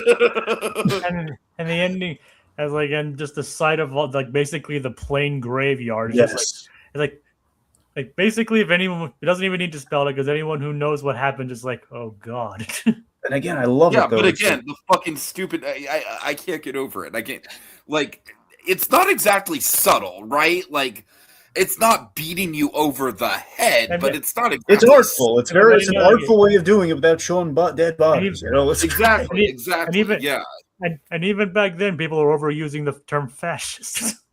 And yes, but here's the thing though with the planes. I love that it's symbolic of a lot of stuff. It's like all the failed attempts getting there, but really it's the idea. It really hurts. It really hits that he finally achieved the success of, he built the Zero, built the fastest, sleekest plane that he could. And also I love it earlier in the movie. We kind of glazed over. I wanted to throw this out there. I love how he rallied the designers, and it was like this moment where he was about to pitch like a plane with no guns, but he knew it's a shame that we if this plane would be so much faster, it wasn't weighed down by guns and bombs and all this. And I love that Kurokawa, despite what you would think, he's like, he almost had him. I love that he was kind of rooting for him to actually stick the landing on like the he almost had him with, like the anti-war thing. It's like, even this guy, he's on the same page as Jiro, but it can't, Mm-hmm. Yeah. Mm-hmm. Anyway, so ultimately, the fact that he achieves his goal, he builds the fast planes in the history books, but the idea that his beautiful plane, so many of them lie in shambles, dead at his feet, like color stricken from him, and and it's great though. You have right before that though, you had a Porco Rosso homage. We see all the planes in the sky, like fields of planes in the sky, which apparently in Japan is also this kind of this haunting image of the planes that went off and ascended into the heavens and never came back, kind of like the pilot's graveyard kind of a thing. So it's like a plowed field of planes. It's like a fucked up inverse of the Porco Rosso thing. Yeah. So we have that, and then we pan down and we see the we see the graveyard of planes, and we have like the plume of smoke and fire in the background, where it's just enough to know what happened. But then he turns. There's Count Caproni, and again, we're getting away with these visuals because we're in the dreamscape. Exactly. And again, so like the implications of the kamikaze fate of these beautiful planes, and it's just this final meeting with Caproni, which is perfect in every way imaginable. And you could read it a few ways. And originally, there was not a big change, but a change that would have impacted things. Jacob probably knows it. Jacob may or may not know about this. I'm just going to throw this out there. So we have the line "The Kingdom of Dreams" and the land of Death, which, by the way, is the name of the documentary in the making of The Wind Rises. Kingdom of Dreams. I think it's Kingdom of Dreams and Madness. But anyway, what I was getting at is that it's this moment where he.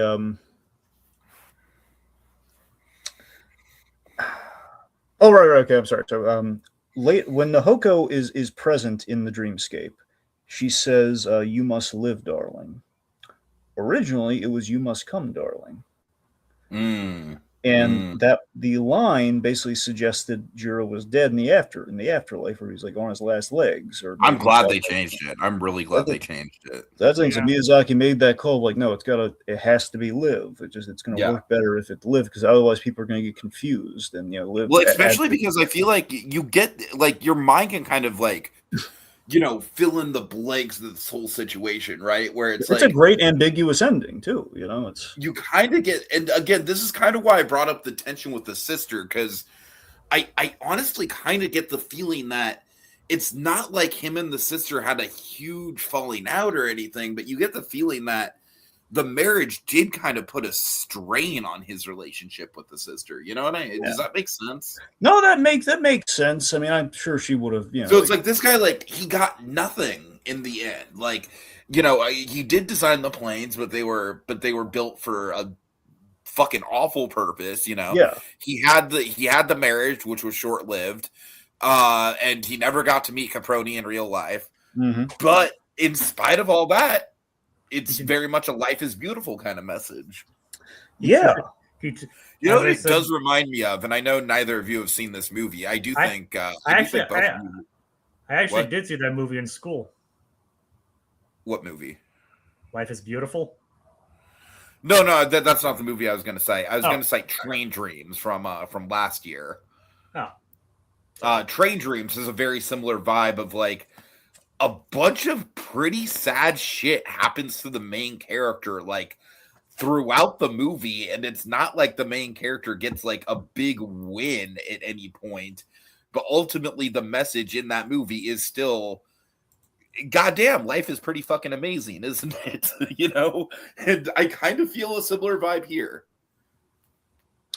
No, for sure. Yeah. I mean, again, I really feel it's perfect because in the performance of, obviously just the writing, because it clearly seems done Japanese first, and then we dub it, then it gets dubbed with the English version. But I just love in the performance, and I just love in the conceptualization of this. He meets his idol in kind of this ethereal space. Maybe the afterlife, might not be. It might just be Jiro thinking on things. And presumably the 10 years have gone by, and he shows up, and it's like being greeted by an old friend, and he says, "So, did you spend your 10 years well?" And just Jiro having this conversation, well, yes, but it all fell apart in the end. He says, "That's what happens when you lose a war," and just. It's just this great kind of matter of fact, but just kind of pleasant way that conversation. It's like the James Lipton question, man. Like, what do you say to the big man when you reach the pearly gates? Like, that's the question that he has. It's like the inverse of that. Like, what do you think he says to you when you reach the like? Man, what do you want him to say? So just spend the 10 years well. Just the perfect answer to that question. Like, and as I said, the movie does show that even if it does may ultimately lead to something negative, dreams are still worth pursuing nonetheless. Yes, it's a great message, and he gets to see his wife again. There's Nahoko visiting, and the umbrella. She's got the umbrella, and just the actual ending just fucking destroys me, dude. Like, but it's beautiful though. It's a Del Toro ending. Pure tears. And I was kind of expecting, Miyazaki to pull one of his usual happy endings, or at least you know what I mean. Like usually he doesn't end it with such a bittersweet note like this. That's usually a Takahata kind of thing. I know, but that's the thing, though. This feels like Miyazaki's I feel like this signature. is obviously. I feel like it's not quite as like wall to wall, like oppressively depressing as Grave of the Fireflies, but it's definitely the closest that Miyazaki got to a Grave of the Fireflies-esque movie. Kinda. I mean, yeah, but Again, I know it's not a one-to-one comparison. I know Grave of the Fireflies is a lot more brutal, but well, yeah. I get kind of the vibe I get with this ending is the whole like don't like smile, like don't frown because it's over, smile because it happened or something along those lines. I like that. Yeah, for sure. That's kind of what I get here. It's like life is life. It's gone by or whatnot. All this bad stuff happened to you, but on the way there's a lot of good stuff that happened. It's the idea you must live, darling. Line. It's just this beautiful. You know what else I love about that line? And I'm not trying to just make yet another "how do you live" joke, but it's very much it's almost kind of like at the very end of this movie, Miyazaki almost unintentionally set up the thesis statement for his next movie. Yeah, a little bit. Again, it's just that beautiful, like it's kind of like the closest win that he gets there is he gets to see her again, or at least it's he achieved his dreams, even if they were temporary, they were fleeting. He achieved them. And there's no reason to say that he won't be able to achieve this again. And I don't know if you remember, you mentioned this, Dragon, but Jiro is actually a real person. Yeah, that's what I said earlier. Jiro is he's the guy who actually designed the he is a real person, but as Dragon also said, the whole thing with the wife who died of tuberculosis, like I believe the real person actually did have like multiple kids and a long marriage and stuff like that. Like the actual thing with the wife is almost entirely fictitious. Yeah. Yeah, I mean, obviously it's interesting. I think that's such an interesting, like, bold way to do a biopic, because unlike an American biopic, which would, an American biopic would like throw a love story in there just for the sake of having a love story, right? Yeah. Just for the sake of a narrative. But this is so intentional. It's so like, yeah, I'm going to stretch the truth, but it's for a very artistic purpose. Absolutely. So, it's just this, I just love also we have like the bit with Caproni where after it's all said and done, it's like like come, let's have some wine. He's just inviting. I love that. That's the last goddamn line of the movie. I love it. Especially coming from the Tooch man. I know. It's a thing of beauty, man. I tell you, it's the end. It's a chef's kiss ending, man. They just nailed it. It's uplifting despite being so sad, and just. But again, they saved the sadness just for the very end of the movie. Love this movie, Dragon. Oh my god, she would be cheerleading for it, man. Norman, let's watch some anime. I have the perfect movie, The Wind Rises. Norman, I'm in my weeaboo phase. What are you talking about? Let's from Bates Motel. Academia, Norman. Yeah. Yeah, Norma Bates from Bates Motel. But again, his line too, right before the whole wine thing too, it was like she was beautiful. Again, this matter of fact, but just I think Joe Swarnlett really did deliver this line really well. I'm sure the original Japanese actor, per Miyazaki's wishes, he nailed again. He felt very passionately about this guy. Yeah. Just the whole she was beautiful like the wind. And then the whole offer of wine. It was just like, my God, it's the appreciation for her and likening her to the wind and again, his two passions, kind of like when she kind of fades into the air. That's her becoming, like the heartbeat of both passions. And it's great. It's flawless. Let's any comments we should highlight from Code Geass about the ending? Because I think he has something. Kogi said at first I thought you were referring to Norman Osborn? No. He misheard Norma Bates. He thought we said Norma. Oh, okay. I'm sorry. Oh, God. Let's see. Kogi also says, I think that the real Jiro Hikishiri didn't smoke and had a brother instead of... Yeah.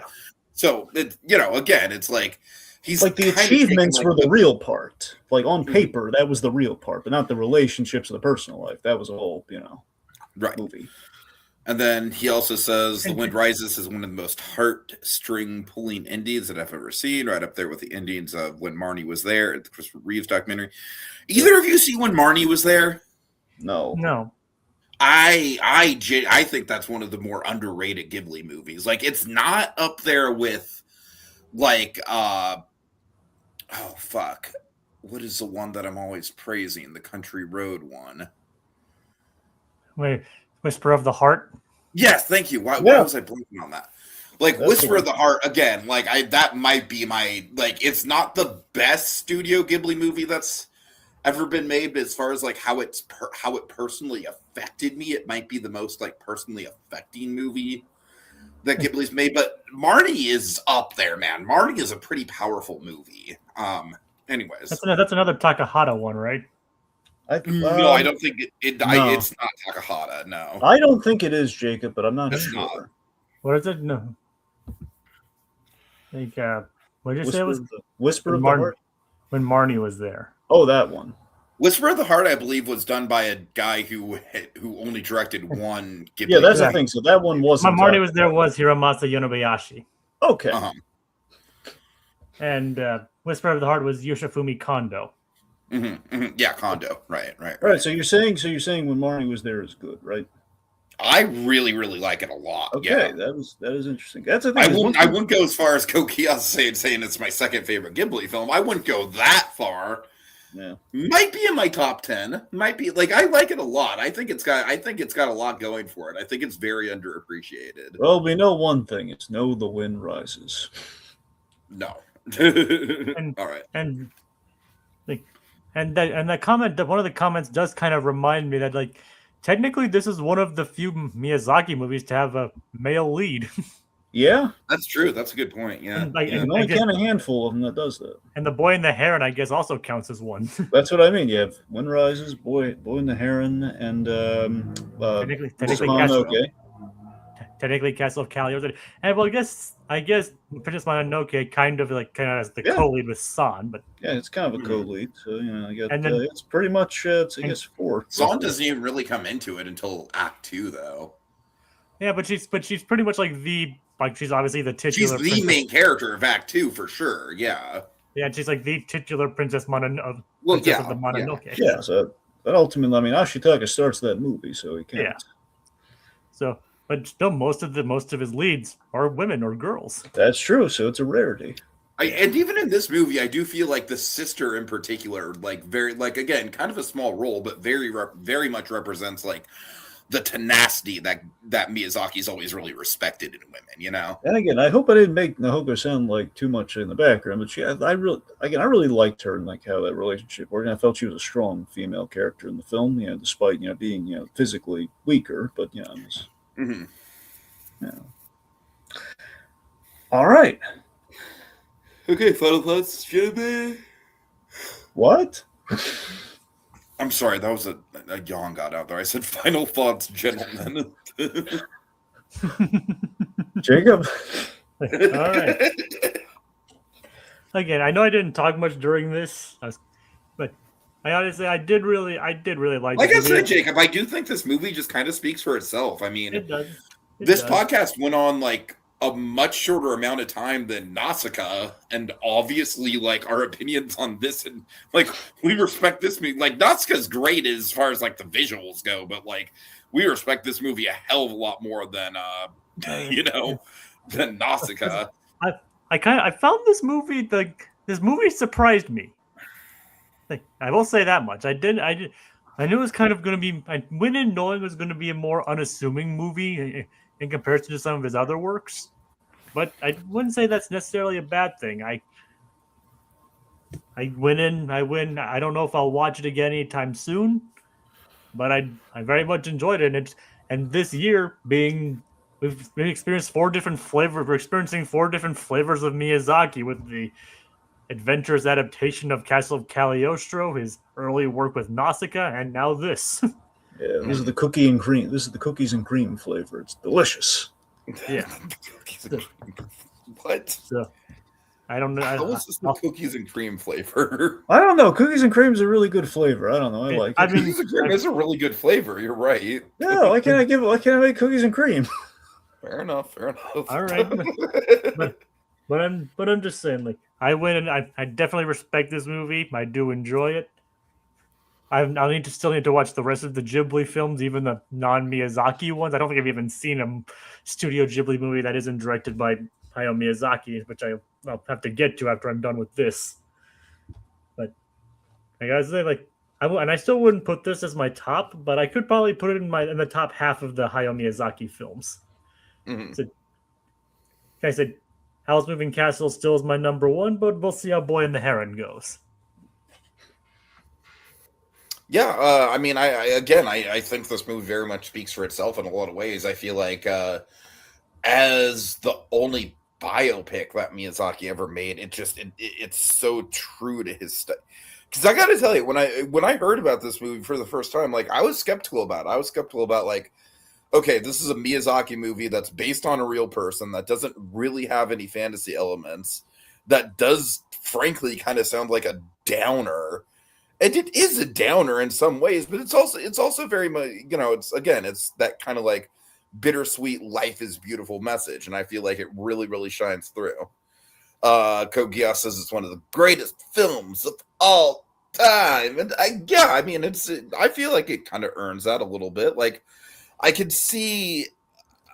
I can see the vision for it. I can see why people respect this movie so much. Again, for me, I kind of feel like I have to put stuff like Mononoke a little bit above it, just because of the pure ambition of Mononoke and the scale of Mononoke and the, just the audacious quality to that movie. But it's up there. I would definitely say this is definitely in the top 5 Miyazaki movies for me, for sure. Dragon? Yeah, so I always really liked this movie, and it was such a good rewatch. I just remember everything I loved about the movie and more. I noticed a lot more things, having kind of like, since I saw the movie and doing research on Miyazaki, it was a very, very good rewatch. And I think it's a beautiful romance in both senses of the word, for, the romance of a man and, his creative passions, as well as the romance in the physical sense with, this very sweet lady. I just, I don't know, man. I just at the end of I don't know if anything's ever, like, fundamentally, I will always have a soft spot for Porco Rosso. I can't, if I'm ranking them, I'm not trying to rank them like this guy's always ranking them, but it's just the idea that I have a connection with Porco Rosso. It was kind of the Ghibli film that kind of made me sit up and just kind of recognize there's something, this Miyazaki guy's on to something. It's kind of that first love kind of moment. Mm-hmm. It's always going to be hard to kind of knock that down from wherever it is, but we've had greats. And Miyazaki, obviously, he's made 12 of them. But look, there's, you have the greats like Princess Mononoke and Spirit Away, but man, The Wind Rises is the one that never gets the glory. You talk about the merchandising machine that Ghibli's turned into with Totoro and Spirit Away, every which way you turn, a little bit of, a little dash of Tiki and a lot of, Howl's Moving Castle. Wind Rises gets butt kiss. It was the quality Oscar movie didn't get the Oscar. The next one did, thank goodness, but still, it's just the fact. What got the Oscar this year? K-pop got it this year, right? K-pop Demon No, Hunter. not the year that The Wind Rises came out. 2013. Let's see, was that okay, so it wasn't. No, the Lego movie would have been the following year, so it wasn't that. God, I can't remember. What. Hold on, I'm looking it up. I know this was. I think it was nominated. It did not get it. Looking it up. Give me a second. It was definitely nominated. Hold on. Yeah, I remember it was. I too remember it was nominated. Because I remember when they did like little shows. Like, oh man, there was a little bit of intrigue when I saw it. Like when there was the clips. Frozen one. Right, Frozen. Yep. Which, I mean, I like Frozen all right. I don't really think Frozen's aged all that great, but like this easily over Frozen, right? I mean, look, when you hold the movies up together, at the time when Frozen came out, I had not seen The Wind Rises, so I was like, of course Frozen would get it. But looking at it now, in hindsight, it's like, okay, look, The Wind Rises was very beautiful. It's basically, but if Nolan could do romance, it would be The Wind Rises. It was great. But then, honestly, the very next year, you have The Tale of Princess Kaguya, which that I need to watch. Very much Takahata's like masterpiece in a lot of ways. And it lost to goddamn Big Hero 6. What the hell? Well, but again, hey, the game that changed. Is fucking ridiculous, dude. Well, the important thing is talk about a movie that has not made a lot of cultural. Like, you got Baymax, and that's it. That's the only thing that Big Hero 6 contributed to culture. All right, anyway. And that was his mistake, of course. Okay, anyway, the point being, this is a beautiful film. It still amazes me, blows me away. It's a Miyazaki film, unlike the other Miyazaki films. It's a very unique flavor as we've gone here. It's again the cookie and cream of the Miyazaki flavors, if you will. It was delicious and wonderful, and so I would definitely watch this movie again. It's the Marvel. I need a film that encapsulates great quality animation, also maybe reflects the creator's life in a way it's going to knock my socks off. It would be The Wind Rises. I really think, and again, we're going to have to see how the Boy and the Heron holds up on the rewatch if this movie helps so well the rewatch like it did. But again, to me, this one always felt like this is the high. Again, if he's going to go out. If he's gonna go out like retirement was and actually have it stay. I mean, The Wind Rises was like he pretty much put his soul in the movie. He put his soul and his life in the movie through people that weren't even him. And it just kind of, he just did it in a way that just kind of blows me away. That's the running gag of like, oh, that Miyazaki, he loves his planes. This is why he loves the planes. Exactly. Right, that's what I'm saying. This movie is ultimately, it's like the payoff to the running gag. This is like, like why it matters. And that's, The Wind Rises, that's why it matters. All right, folks. Well, the wind is indeed rising, which means it's time to board the autogyro and fly into the future where the heron awaits us and the world of Miyazaki. Hi-yo! Hi-yo! Hi-yo! Hi-yo! Hi-yo! Hi-yo! Miyazaki go! Hi-yo! Japanese boy.